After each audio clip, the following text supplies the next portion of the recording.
Okay, looks like we're live. Welcome to the new time of Dive into World Building, and we've got some old faces and some new faces, and I'm excited. And we're talking about making up words, and this is just I don't know. Making up words has got to be my favorite topic of. Well, I have a lot of favorite topics, I guess, but speaking as a linguist and science fiction fantasy writer, I'm like, this is just geeky fun for me. So everybody makes up words, and sometimes they do a better job than others. And I don't know, but there's so many possibilities to making up words. So maybe I could put out a question of what are some of your favorite made-up words, either from your own work or from other people's work that you've run across. Well, I've got one for you. Mm-hmm. I was talking to my doctor yesterday. I had to go in for an appointment, and this doctor always wants to do a blood test on me. So I told her that I had invented a joke about her. I said to somebody, my doctor likes to read the numbers in my blood. So that's actually, could be called hemomancy. And that's the proper etymological way of expressing that. So I'm going to use that in a fantasy story. It sounds like a cool idea, actually. Yeah. Kind of messy, but Hey, entrails, right? Yep. So, I think that would probably even be messier. Yeah. Yeah. Let's see. I actually, I actually recently wrote an article about semantics and word invention and language change and various topics, and it's actually going to be appearing in Analog next year as an editorial, so I'm very excited about it. But there are tons of made-up words that are now actual words. Things like gargantuan, or robot, or Lilliputian, or Frankensteinian. There's some at the grocery store where I go. They have a set of greeting cards, and the shtick of the greeting cards is here are some words that English doesn't have that you can use in your card. And one of the cards, the word that they use is the word grok, which is a word that Hayden came up with, right? Yeah. Yep, that's a good one too. Yeah. And I so just there's saw tons that. of these. Oh. Yeah. Why do you make up a word, I guess? English doesn't cut it. Okay. Because when you're writing in fantasy, you have to make up words sometimes because you're making up new things and you have to name them all. Absolutely, new concepts and stuff. So, like, I happen to like to use English. I mean, English is cool stuff, right? I like to see if I can find a word that precisely captures the nuance and connotation that I want to have, And I had this story that came out in 2011 in Analog called At Cross Purposes, and there were these otter people, aliens, who were featured in the story, and they had this sort of belief and drive system that was based on the idea that art and purpose were the same word. And so part of what it was that, the entire drive for progress was redefined in that sense, where we would define progress as something that's, incredibly worth working for, and whatever, and art is something that's much more sort of frivolous, perhaps. But for these people, there was no distinction. And so one of the reasons why they ran into human beings is that every single voyage that their people have ever taken through space is actually a stroke in the great star pattern, right? And they're actually creating this vast work of art with their explorations and their this, that, and the other. So I was pretty happy with this idea, and it makes these aliens pretty chaotic and fun. And I thought it fit well with this sort of energetic ottery persona. But I was like, okay, so if you've got this drive towards chaos and artistic expression, then you kind of have to have some other kind of principle in a society that's going to rein people in, you know, something that causes them to have more ordered behavior, because that would make sense. And in the case of this particular group of aliens, I decided it was going to be the twin relationship, because they're born as twins, and basically the twins always stay together and they speak jointly. So they have this sort of complex turn-taking structure where you know, one of them will make a statement, and then the other one will immediately have to chime in with whether this was something that they had jointly observed, or whether this was their opinion, or whether this was, you know, sort of sort of a almost like a call and response commentary style of speech. So I needed something, and I was looking for the English word. All right, I was like, okay, I have, you know, it's not twinship. And you know, as there's a sort of dependency between them, they also kind of they support each other, but they also can kind of oppose each other, and so there's sort of this push and pull elastic relationship between the members of the twin pair. And I was searching and searching and searching, and I was like, I have to make this up. Mm-hmm. So I did. I just made it up. I decided that there is another concept in their society, and it's called apfa. You know, and apfa is the twinship relationship, and it involves both attraction and repulsion, and it's a sort of a complex relationship. And all of a sudden, I was able to make the story happen, right? Where before it was like, oh, you know, I'm struggling to try to make this all work, and then all of a sudden I was like, okay, just make the right word, stick it in the spot, and all of a sudden the story works. Yeah. And it was important because these were the kinds of things that the aliens were struggling with, and that the humans were struggling to comprehend about them. So, yeah. Well, sometimes that's kind of classic. Go ahead. Yeah, no, that's kind of classic, like, world building advice, right? Is use English as much as you can, but then when you hit something important that English doesn't have a word for, that's when you make up the new word. Yeah. Yep. Yeah, and actually, that's a great way of putting it. I'm taking notes over here, just for those of you who don't know that I take notes.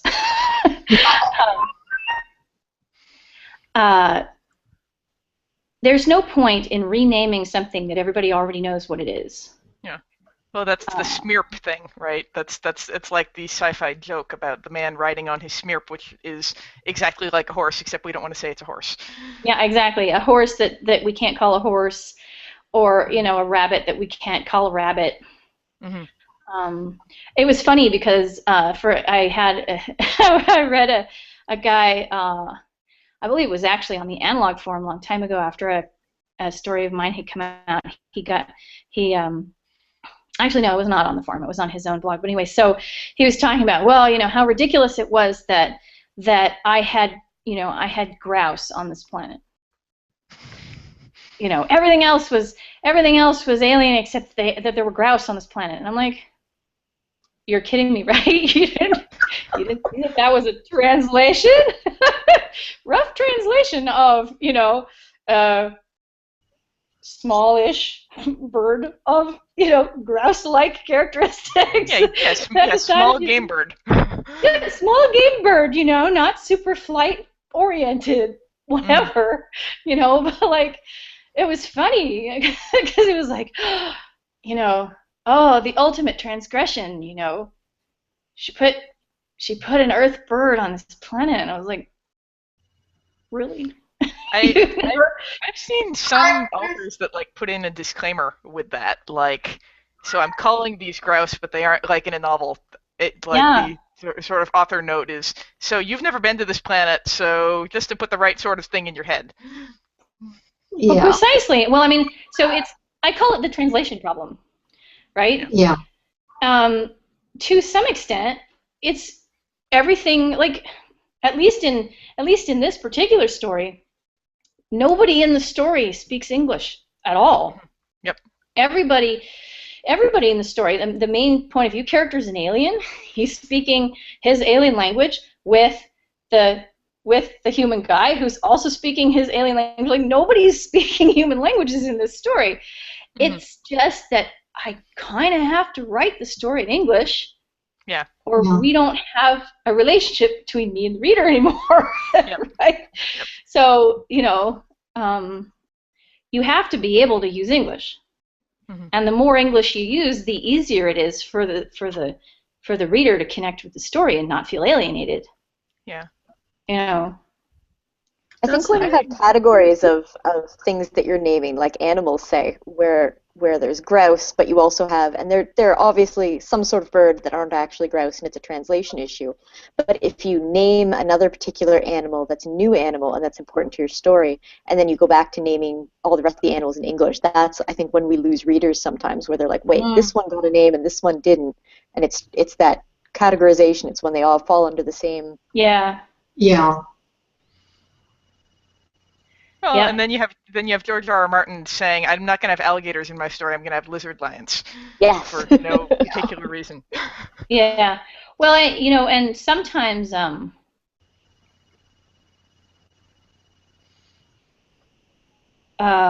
yeah, absolutely. And sometimes I will do similar things because I want to use English, but I don't actually want it to have the specific name. Yeah. Or don't. I like to create insider perspectives. Mm-hmm. And so an insider perspective is something where you often don't want to use an alien word, right? Mm-hmm. And so I will just change the way it comes across. So instead of, I'll call something a tunnel hound. Yeah. Because it sort of vaguely resembles a dog, and it lives in tunnels, and Mm-hmm. we don't have anything called a tunnel hound, and that opens people up to hearing about what tunnel hounds are like, without having me have to. But I mean, for me, that's making up a word. Yeah. I'm not only talking about putting together alien combinations of sounds. Mm-hmm. Yeah, that's what I was going to say a while ago about the grouse. It could have been a leaf grouse or Yeah, something like that. Hindsight's 20/20, I suppose. It didn't stop the story from coming across to most of the readers, so I don't think it was that big a deal. But but it was funny. I was like, oh, okay, I guess you would quibble with that, Yeah. So what was the George R. R. Martin example? Lizard something? That he in the swamps in his books, there are these giant creatures called lizard lions, and I don't think we actually see one on screen. But I'm going, this has to be some sort of crocodile or something. Yeah. But there are no crocodiles in Europe, and his setting is based on Europe, so. Mm-hmm. Well, and he does a lot of sort of the, I'm going to take familiar concepts. Well, even his names are kind of, I'm going to take a familiar name and twist it a little. So I think of it as kind of a version of that, like how he, his scholarly guys are maesters instead of masters. Mm-hmm. So he's half making up new words, but he's really evoking, okay, you've already read enough fantasy that you have kind of some basic medieval Europe language in your head, so I'm going to tweak that a little. Yeah. Great. So actually this is great because we can talk about some techniques to use to create words. So we've already got compounding. Mm-hmm. And we've got, I guess you could call it twisting. Mm-hmm. Taking a word and altering one or more sounds or aspects of it. And then, of course, there's conlanging, right, where you have to spend a bit more time organizing a whole phonological system and a sort of a a basic sense of what words are supposed to sound like. Well, and you can play with the roots of the word. Yep. Mm-hmm. Like, I can't think of an example, but like dinosaur is thunder lizard, I believe. Mm-hmm. Latin. Yeah. Yeah. Mm-hmm. So if You can do a lot want with to what do people already know about dinosaur, words. yeah. And you know, like in Dune, they had the word ornithopter, Yeah. which is playing with etymology in a creative way. Yeah. And is also pretty descriptive, because if you actually, you know, you can actually imagine the mechanism by which these things operate, in a sense, because by extrapolating, you know, that it's a bird-like motion instead of a helical motion kind of thing. So that's an example of some really good etymological play that leads to a word that works well in context. Sometimes they borrow a whole from a neighboring language, or I mean, I always think of Tolkien when I think of this, but his Rohan people are Anglo-Saxon, and so, you know, Yeah. you've got a guy named Theoden, and Theoden actually means king in, you know, like and Ent means giant. Like his naming system is so very, this is this, and this is this. But unless you speak Anglo-Saxon, it just sounds like a bunch of cool words. Yeah. Well, and that reminds me of something I read that was. And also, Go ahead. no, you go ahead. Oh, just something I read that was sort of a cautionary tale, and this was about character names, but it works for made-up words as well. To Google a name or go on Wiktionary and look it up, because and this was someone who was saying how a name they'd chosen for a character meant horror in Nepali or something. So it's you know, That's if you are just throwing random letters together, it's you know, you want to be careful that you aren't putting in too many curse words. That too, the yeah. problem I ran into this problem, only I avoided it. I didn't actually hit it. I had a culture based on not the Vikings, but farther back than that. And I went to a friend of mine whose family still speaks Old Norse. And I said, this is the character, this is what he's like, this is the legend surrounding him because he's got bad magic in his blood. What would I call him? Well, then my friend asked me for a few more hints, and I said, okay, tell me the words for dark and for curse. So the words are dirk and forban. So I tinkered with those a little bit. You don't hear this guy's real name, his actual birth name, until the second book in the trilogy, which I'm still working on. What the people call him in his everyday life is Trasc, Trace. But that is a nickname that comes from a Middle English word for betrayer, because that's what people think he is. They think he's a liar and a betrayer and a backstabber. So that's how I got that. Well, actually, I have a funny story that comes from the experiences of my friend Janice Hardy. She took a bunch of words from Afrikaans and used them as names in her Healing Wars trilogy. Oh, interesting. Yeah, and I think one of the things that she was trying to do was to find an intriguing source for these names, and have them not be super recognizable by her readers, who were generally speaking middle grade Americans, right? It's a wonderful series, but I remember she said that she had somebody Dutch who read it. And was like, oh, but why is this woman's name Enemy? And so the use of these very specific words from this language was actually sort of odd, because if your book goes far enough, you're going to discover that there are people who actually know the language. Yep.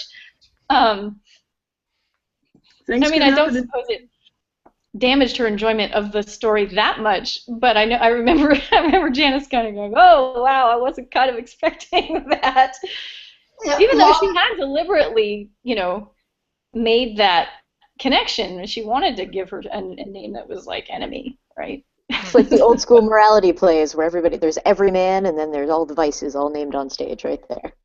Or Right. or the Marvel superhero or supervillains, Hmm. where it's like, oh, you name your kid Edward Nigma, and then he becomes a supervillain. Okay. Yeah, well done. This is sort of setting him up for supervillainhood Yeah. from an early age. Yeah, totally. That said, though, I think you definitely can twist existing words a little yeah. bit and get that sense. I always think of the one that makes me laugh in Game of Thrones is Sir Ilyn Payne, and he's Yep. a bad guy, and his name is Ilyn, and it makes me think of like some sort of sick, twisted guy, and Payne, Payne. So he has a normal name, but actually his name is Payne, and he chops Yeah. people's heads off. Well, or Cersei, Yeah. the queen. Like, Yeah. let's talk about the mythological implications of that name. Yep. Yes, actually, yeah. So, for sure. So another really, really important tool, I think, or at least an important factor that enters in when you're creating words is onomatopoeia. Mhm. Because there are certain kinds of principles of onomatopoeia that are international and cross-linguistic, and so you're unlikely to find, well, I mean, obviously there's the thing where Little John is this very, very big character, but if you've got a character who's really big and heavy, you're probably not going to be calling him Ilyn, and making sure you think through two aspects of that is sort of the feeling of your vowels and your consonants is one, and then there's again what we were discussing before with these sort of partial or entire links back to things that people have previously heard that they have infused with value judgments from previous contexts. So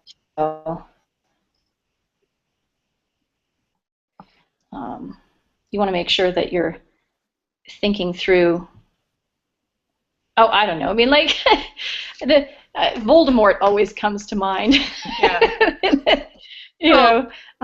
His name always bugged me because in French it could mean two different things, right? Because vol can mean theft or flight, and I'm going, that's two very different names. Oh, really? Because I thought yeah. That's interesting. I saw it. I parsed it differently. For me, I parsed it as volda, which would be a form of v, to want. Interesting. And then mort. Yeah. I didn't separate out the d.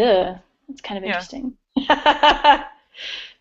But I think it's interesting in either way, right? I mean, yeah. It's funny what a syllable can do. Anybody that has mort in their name anywhere, all the time, you always got to watch for them in fantasy. That's right.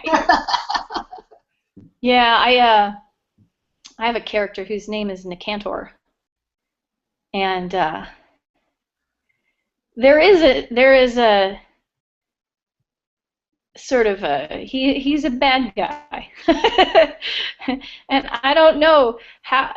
Like, I think I originally, when I came up with it, was probably thinking all of those, necro kinds of things, but it doesn't actually have the full, NECR kind of specific piece in it. So it's a little bit more ambiguous than that, I'm hoping. He's not like Voldemort at all. Does he have a nose? Sorry? Does he have a nose? Yes, indeed. He has quite a large nose, actually. But I was actually playing with the nose thing too. You know how like you got all the evil person always has to have a big nose. Or no nose in the case of the Phantom of the Or Opera. no nose. You gotta mess with these guys' nose. So I decided that all of the people in my whole noble cast have an overwhelming tendency to have large noses. Because, well, you know, there were some large-nosed people in their past, and they're all very inbred, and so, you know, it's this thing. Do you have a noble nose or not? And not everybody in the noble cast has a noble nose, but it's called a noble nose. Yeah. And so I was playing around with it because my good guy and my bad guy both have noble noses. Because, you know, I just like to take those expectations and kind of mess with them a little bit. Very good. So yeah, noble nose, I guess, is another concept. Hey, and here's Raj. Indeed. Hi, Raj. Hello. So let's see. Have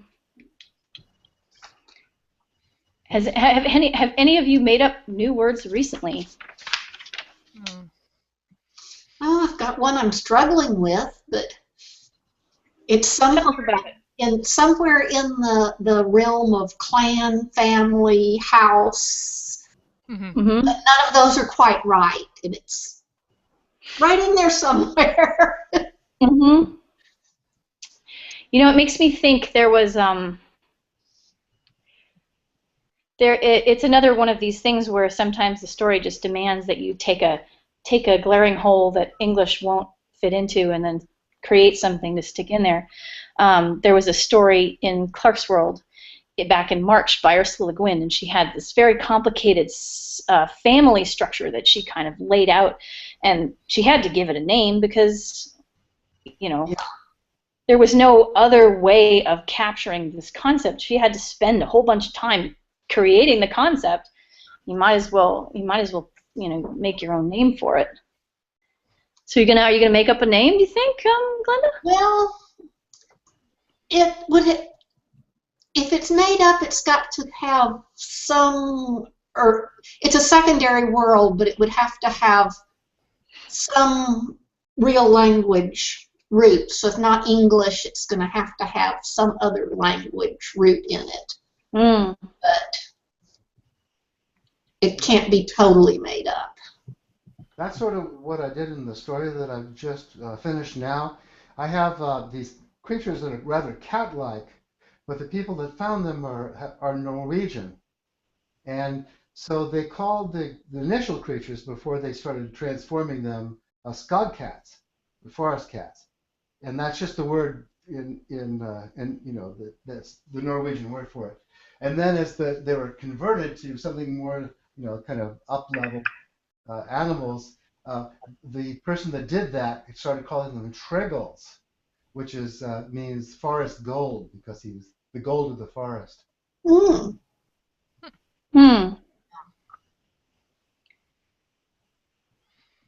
Interesting. Well, yeah, and so this is actually another question. Given that world languages in our world are not without value judgments associated with them that are based on culture and history and such like, just sort of saying, well, I'm going to pick a non-English language to make up my words-ish in is not entirely a simple decision. Yeah. I laugh because I'm working in Japanese right now. And making up names there, I have to be extremely careful about, because each piece represents a character, which represents a meaning, right? I came across one on an anime credit list, which is where I get a lot of them, Toyosaki. I never would have come up with that one on my own, but apparently it's a real name. So, you know, people say go to phone books, don't go to baby name books, go to lists of names that actually exist, and that's what I've had to do to make sure I don't mix up the wrong syllables when I'm putting names together. And I can't have names that are too similar either, or the characters become indistinguishable, especially for an English-speaking audience. So I'm Yeah. having to keep a label to keep track of everybody. I bet. And I think also it's valuable to point out that if you've got a scenario where you've got humans, or like sort of the insider group and then an outsider group, it is not encouraged for you just to sort of have the insider group be English speakers and then to choose to make the outsider group French speakers or Spanish speakers, or especially if you're working in a world where these are not actually the English and the French, and they don't actually have this historical relationship. Yeah. My elves are Nepalese is not the approach that I typically encourage. Yeah. Because what it does is it, there's, well, it's a lost opportunity in a lot of ways, because, if you think through and you really want to pick a language, you can, there's so much to learn about the history of languages and the values that have been placed on them. So if you want to be, importing words into your story from another existing language, think about importing more than just the words, right? Mm-hmm. Yeah.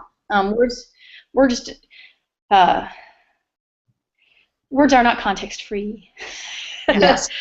Much as we might like them to be sometimes. So, yeah.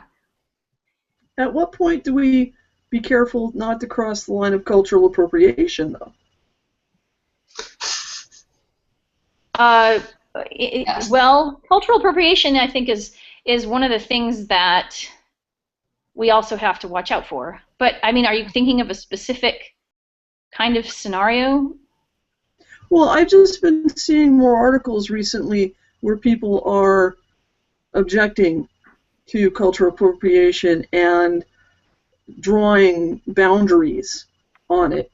So, of course, I want to be mindful of this. Yeah. I mean, everybody's in Japan in my book, even the white girl, right? So I don't have that much of a problem because I'm not having, I'm not ripping chunks out of Japan's history and applying it to a secondary world or something, right? Yeah. I mean, not that that's a bad thing, but I just want to be conscientious about this because culture is so important to stories. Right, and I think that in some sense that's what we've been talking about, where if you're going to choose to use an Earth language, you have to realize that it comes with, these are people's lives and the way that people express their identities, and there is a history behind a language like this, and so slapping it on something without deeply considering what the implications of that might be is disrespectful, for sure.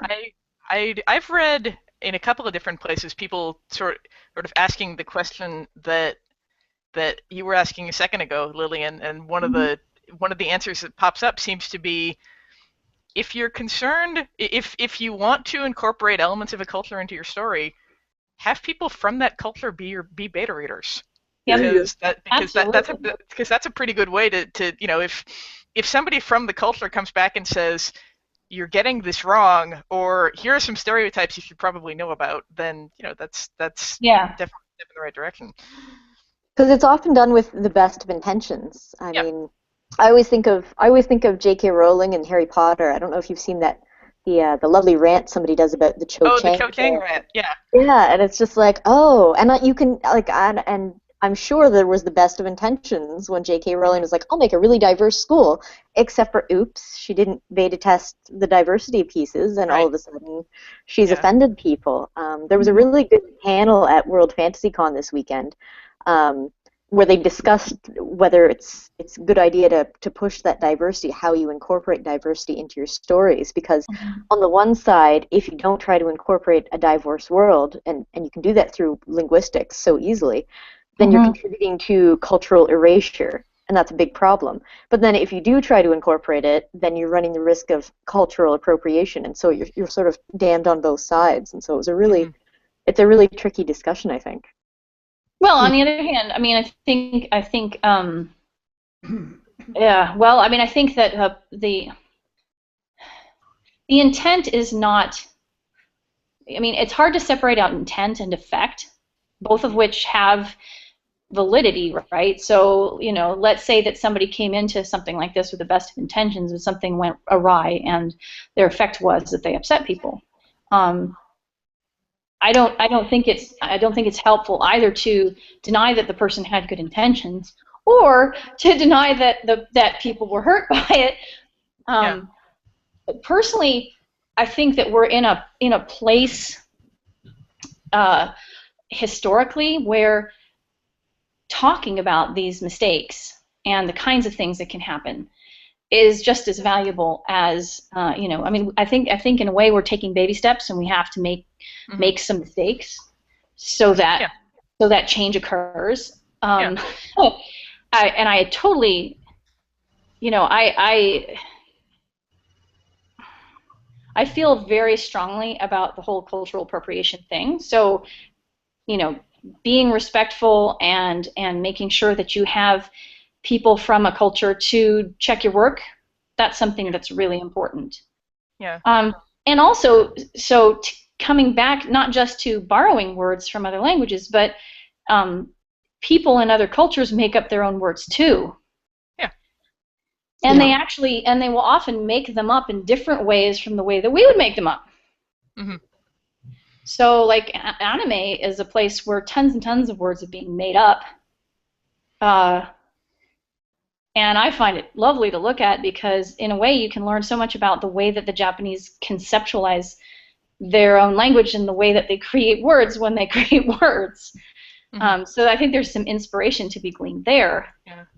Well, and that's the conlanger tip, right? That if you only speak English and you're trying to create an invented language, your invented language is going to look like English unless you do a lot of research on how other languages look.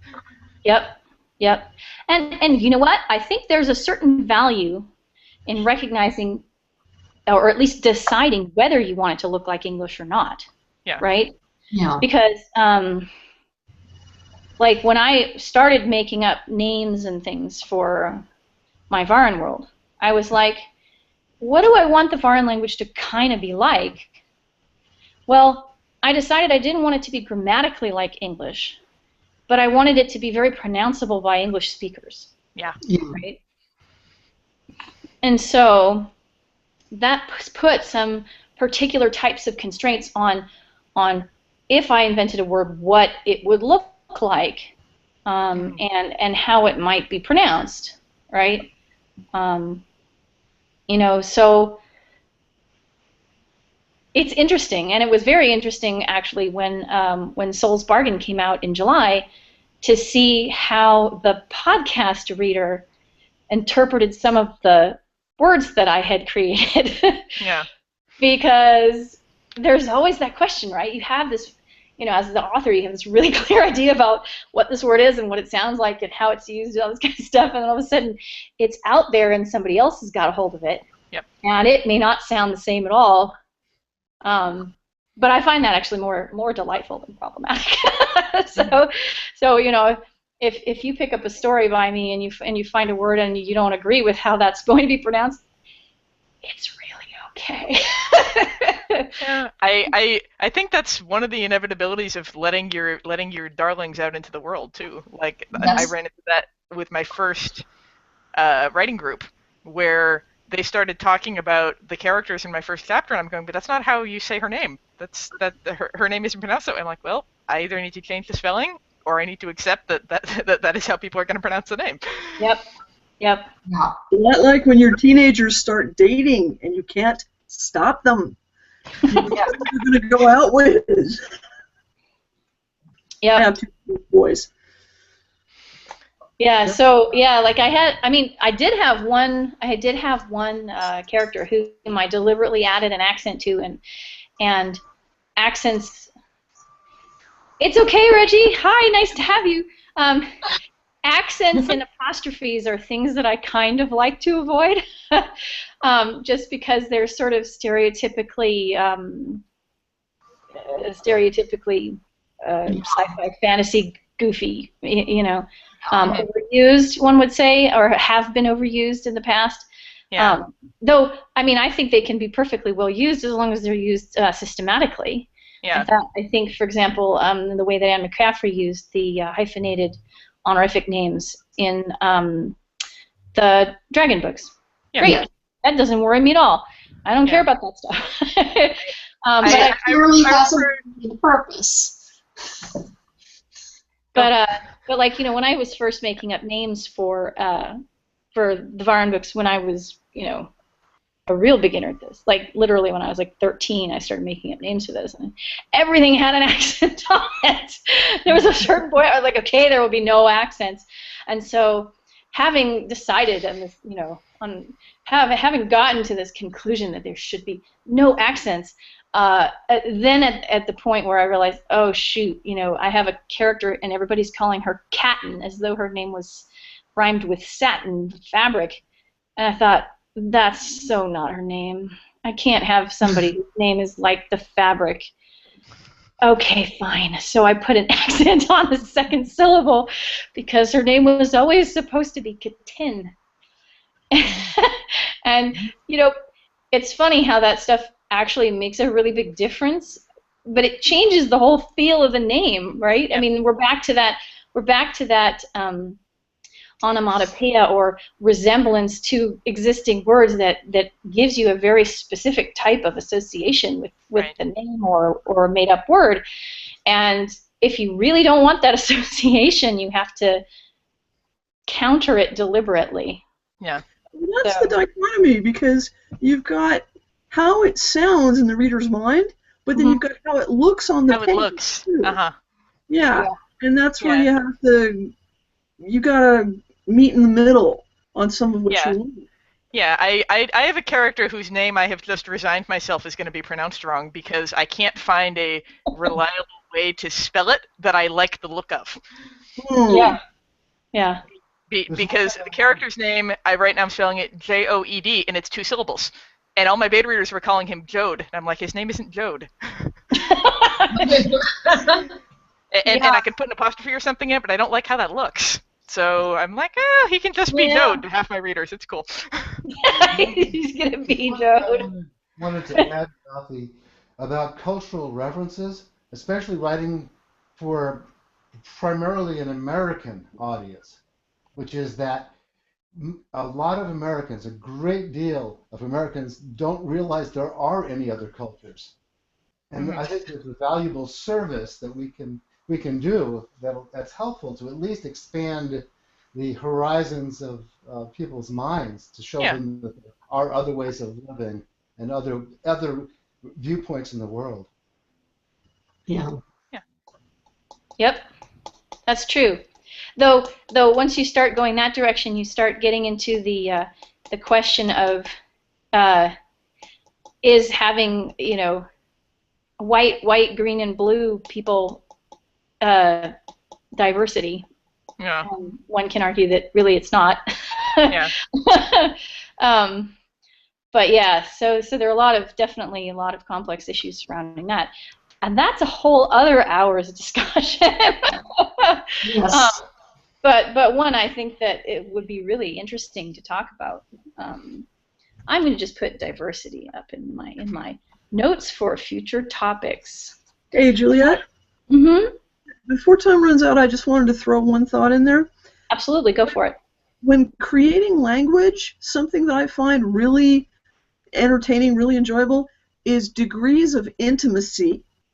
Like forms of you and stuff. Yeah, the whole uchi soto thing. You know, you are of the household, you are not of the household. You know, there's the vous and tu thing in French, right? Mm-hmm. But more than that, you know, language, you know, the conversational stuff, but terminology. The in-crowd gets to refer to the hot springs as X, whereas the tourists call it Y. Yeah. Right. Yeah, there's an awesome book that I typically recommend to people, saying the invented words are kind of difficult, but it's still a good book. It's The Goblin Emperor by Catherine Addison. That's a good one. and it's a book where basically she has a whole world's worth of invented titles. She has people where like not only official titles but like Mr., Mrs., and Miss, and they vary depending on your class background and your rank in the court, and people are indiscriminately referred to by title or last name or given name, and it's monstrously complicated. But and she does what you were talking about with the different registers of language, where she's writing in English, but she says, oh, and so switched, use the informal you, and I just thought that was a neat way to kind of talk about stuff that English doesn't have. You can show so much that way. Yeah. And actually, it's the filler words. Sorry. Go ahead. It's the filler words like that often work really well to make that culture come to life. The honorifics, or the terms of endearment, or the curse words, or the one you can really put the flavor into those few words, and then you're good to go, and you don't have to get too crazy with making yourself up. A little bit of word invention goes a long way. Absolutely. Yes. I'm going to add something actually too, which I think is related to what you guys were just saying, and that is that particularly when you have important words like classes of people. If you have a class of people with a particular identity, they are not going to have one word that describes them. So, for example, the government will refer to them in a particular way. They will refer to themselves in a particular other way. People who look down on them are going to refer to them in a particular other way. And so, when you have a concept, and I say specifically a group of people because what I'm thinking of is the undercast in my barn world.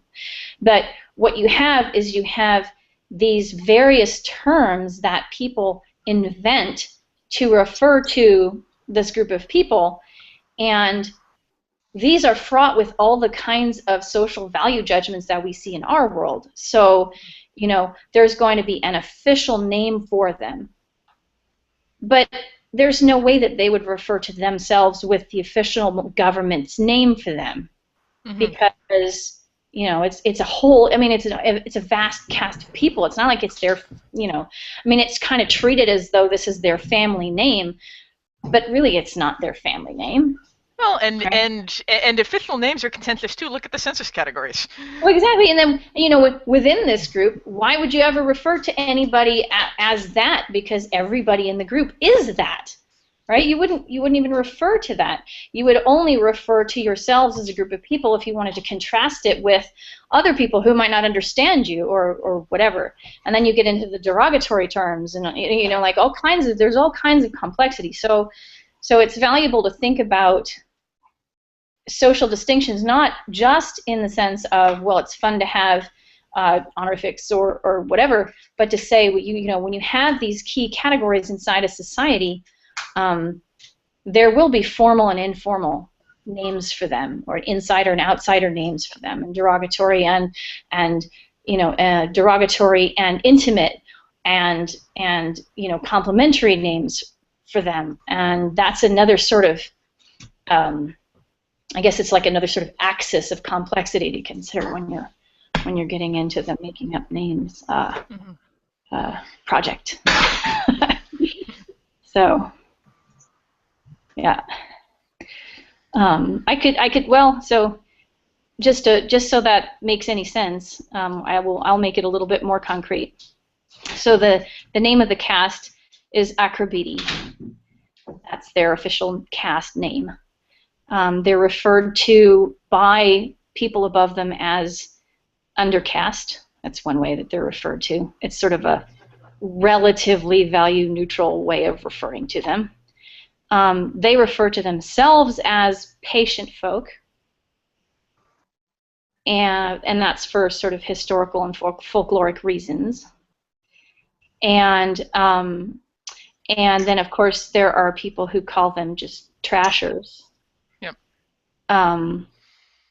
And within them, there are actually three groups. There are the trashers, who are actually the trash collectors, and that's the sort of umbrella term. If somebody's not really wanting to make a huge distinction, they'll just call the whole group trashers just for the heck of it. But also there are the crematory workers, those are the ashers. And then there are the prison workers and the janitorial workers, and those are called slops. Mm-hmm. And so all of these are terms for the same group, right? Right. And very few people are out there actually calling them acrobiti. Unless, you know, acrobiti is what you would find somebody from a higher caste calling one of them if they didn't know, if they had to speak to them and didn't know their name. They would call them, hey, acrobiti, because you know that that's a word that will apply to them and will get their attention, you know, when you don't know their name. So, I mean, I think it's an interesting place to end it, just because it kind of, yeah, I mean, there's a lot of different ways of thinking about this stuff, and lots of really cool reasons to make up words. No, and like most other aspects of world building, I think your example is good because it shows that if this is something that you're into, you can take it to a very, very deep level, where you can come up with 16 different, like the way that in real life different groups of people have 17 different ways of referring to each other. Yeah. Yeah. Yep. Like Pat Rothfuss has a good, and all the this and that, yeah. Yeah, Pat Rothfuss has a good quote saying, you know, Tolkien was a linguist, that's why he made languages. I'm not a linguist, so my books have some language in them because they have to be realistic, but that's not what I geek out about. So yeah. Well, I'm a language geek, I have to say. But considering that, I think I do very little actual making up of words. But it's mostly because I like to do the insider perspective, and the insiders are not going to be using those kinds of words, right? So I try to keep it. I try to keep it in English as much as possible. Yeah. Anyway, we're at 4 o'clock. Thank you all for coming at the new time. Reggie, I'm glad you made it. Yeah, my thank you to everybody who is out there watching. I'm going to stop the broadcast, and we can still continue to chat after that. But before we do that, I was going to propose for next week that we talk about hobbies and craft work. Oh, cool. Oh, cool. Yeah. Okay.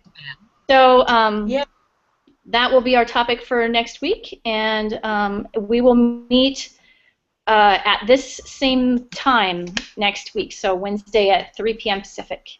And thanks to you all for coming, and I'm stopping the broadcast.